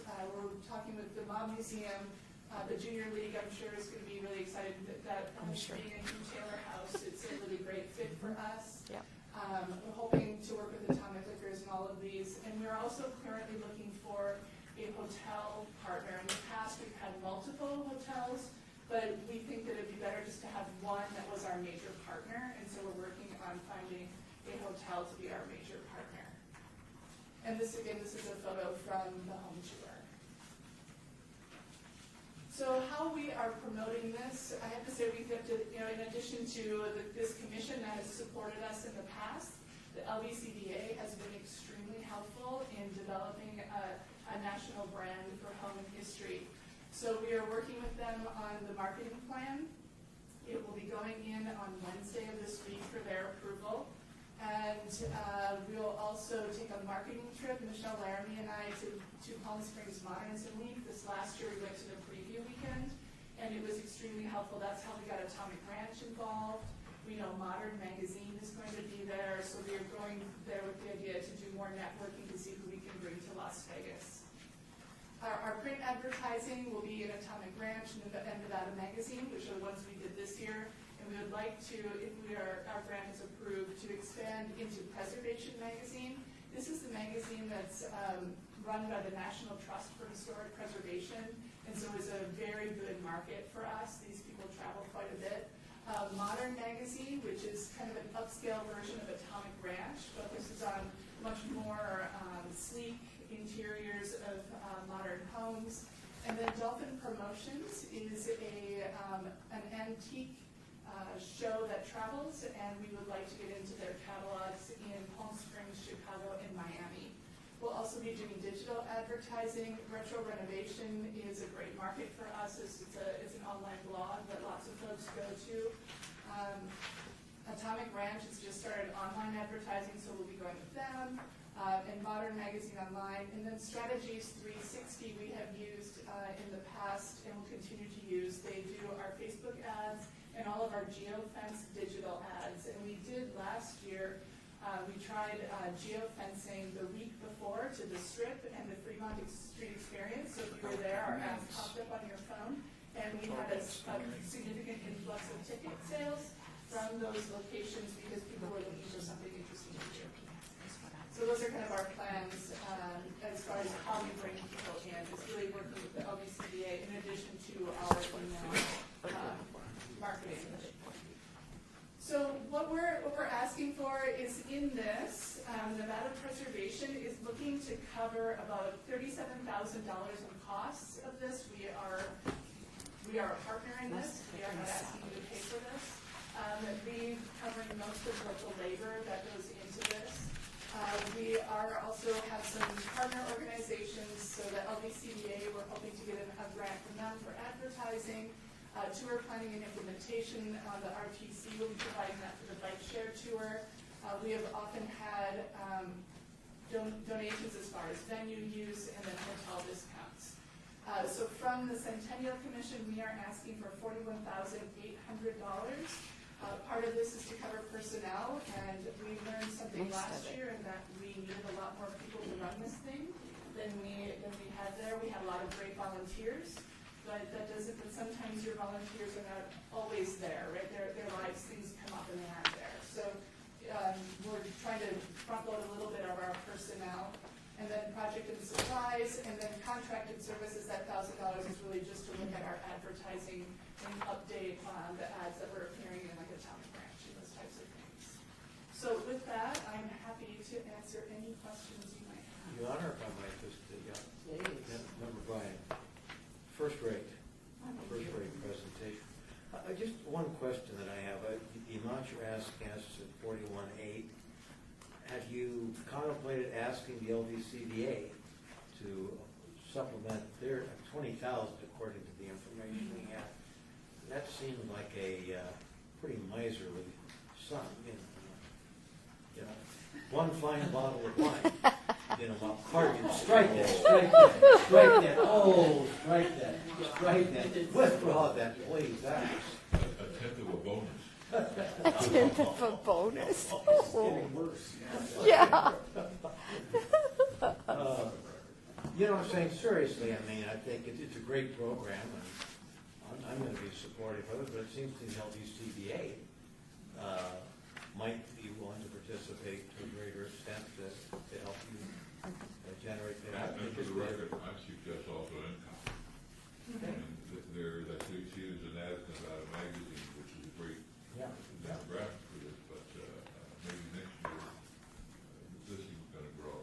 I mean, it's so professionally done, and it has grown because it was professionally done day one. And people leave this really feeling they're getting their money's worth, a real value, and it does so much for not just start off a bit modern. I think we're expanding that with Westside School. And very happy to see that you're now based at the Westside School, which is a real plus. So this is very well done. We'll go to Member Sinnock for response first. I'm not responding to some response. Who are you speaking with at the LVCVA? Is it through Kathy Tull or is it through Jim McMichael? Jim McMichael? We've worked with Jim McMichael for the last couple of years, and as we understand, the community sponsorship program has a cap as far as advertising, because it only pays for out-of-state advertising, and that's $25,000 is the cap on that program. And we've actually, from the time that, from when I submitted to Esther to this point, we found Modern Magazine, and so we bumped up an extra $5,000, so we're asking for the max this year. I know the executive department has some leeway, but the grants are really tight. It's really been cut back over the last few years, but I continue talking to Jim and maybe to Kathy Tull. Okay. Thank you. Member Feldman. Thank you, Hugh. Member Feldman, for the record, I actually was going to say that the grant program is only for advertising. But having said that,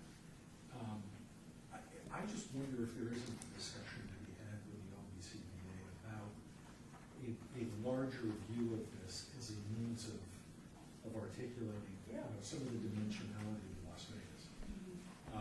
And so I at least encourage that, and Kathy's absolutely the right person to discuss it with, that where this goes beyond whatever money they may give you for advertising in the market, which is obviously important, but among things they themselves might do as a means of furthering the notion of Las Vegas as a great place to live. If I may, I'm happy to speak for the record. One of the things we're actually looking at doing, and we have a brand new board president coming on, so we're meeting next week to talk this through, but we're looking at hiring a development coordinator.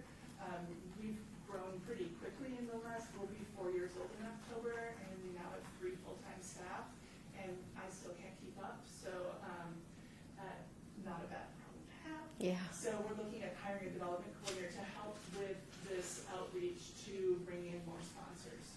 I think if you look in the event weekend program, it has all of our sponsors on the inside page, but we'd like to see that grow. I know that Home Springs Modernism does very well with, I know Ferguson is a big sponsor for them, and so we're really looking at bringing someone in to help us develop that aspect of this project further.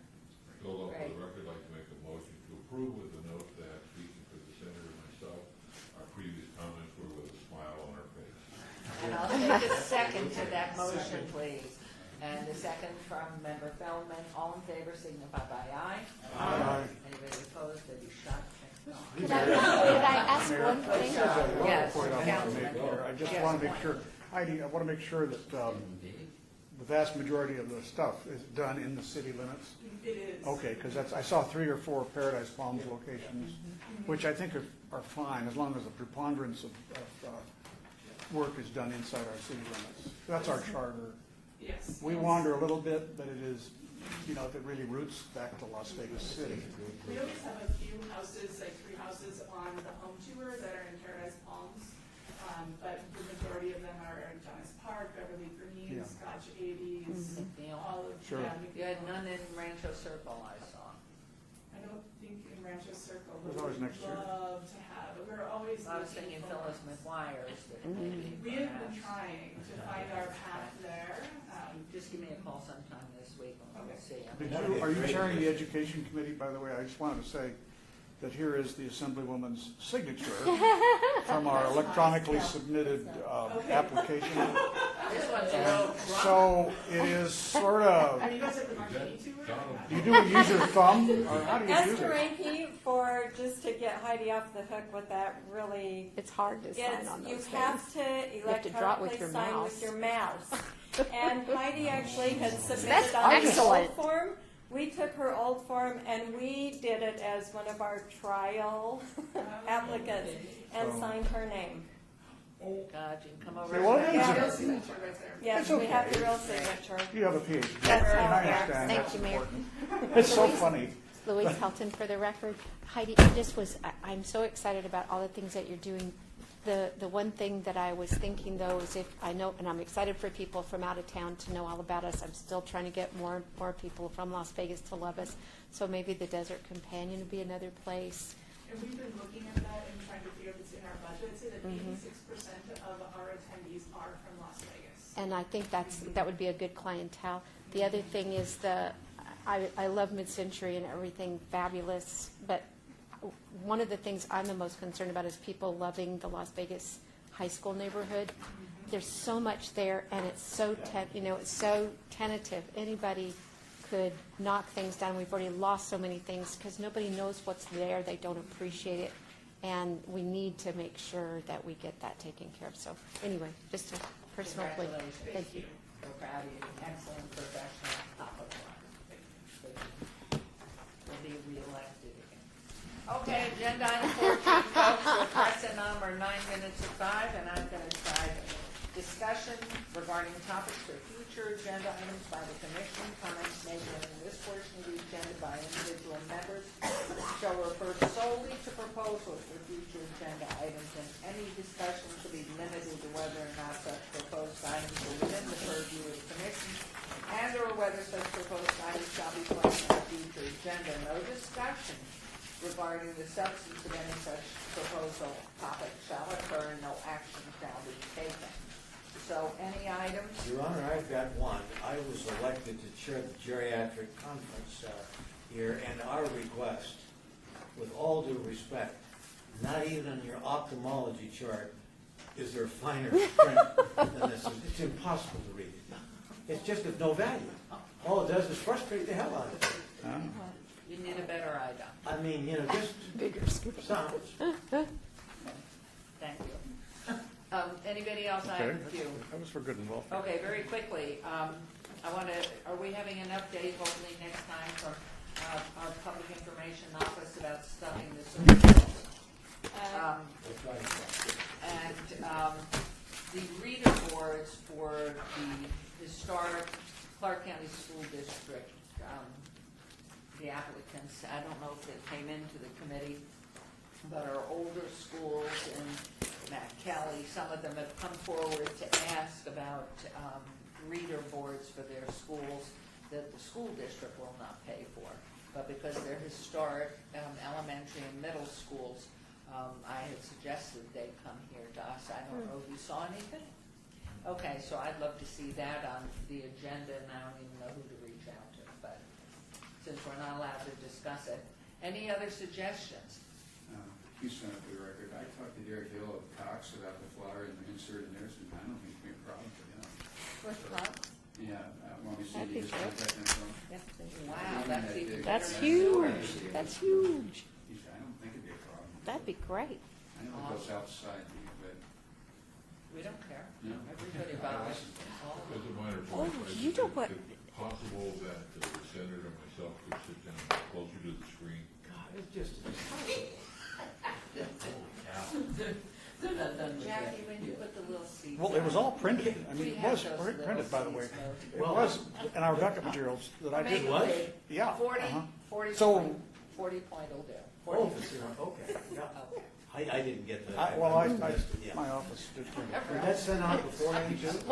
I don't know if we're still getting a marketing report in from the marketing folks to see how we can look at, I think that Dave was working on something like that. They're What- making a presentation September 25th. One of the things that occurred to me that I have done in the past with Cox, for example, it was on another matter, but they actually put bumper stickers on all of their vehicles that drove around town and that advertised things. I'm wondering if we might create a bumper sticker to promote our license plate that could go on city vehicles and drive around, and people could be encouraged to do that. So they'll start with that insert first and see how that goes. People use And we'll bumper have- stickers. Yeah, Hopefully because that's so we'll have cheap. that in Yeah, but bumper David's stickers are report. out of vogue. I mean, So when we have David's on But for if you see September. it, it's just advertising. Now, in Not our too- open meeting, did we not have a second public hearing or no? Number 15. Okay. Esther, what's the date for that meeting? September 25th. Okay, September 25th, so hold on. Citizen participation, public comment during this portion of the agenda must be limited to matters within the jurisdiction of the commission. No subject may be acted upon by the commission unless the subject is on the agenda and scheduled for action. If you wish to be heard, give your name for the record. The amount of discussion on any single subject, as well as the matter of time any single speakers allowed, may be limited. We have somebody brand new coming in. What? I'll be very brief. I hope so. Nevada Preservation. I just wanted to let the commission know that Nevada Preservation has been hired by the Park County School District to be the historic consultant on the Las Vegas Academy Master Plan. And so we are very excited to be moving forward. Should be starting in the next few weeks. Good to know. Louise, That might thank be a you. possibility for some of the grants that you were speaking of. Yes, it could well be. Yeah, Well, I'll for the school district. I'm going to talk to the school district. I am going to talk to them. You're right, Hannah. Anyone else? Yeah, we'll go to lunch. We will close that, and this meeting is adjourned at 3 minutes of 5. Fabulous. Thank you all, thank you, Jackie. Thank you. Thank you. Madam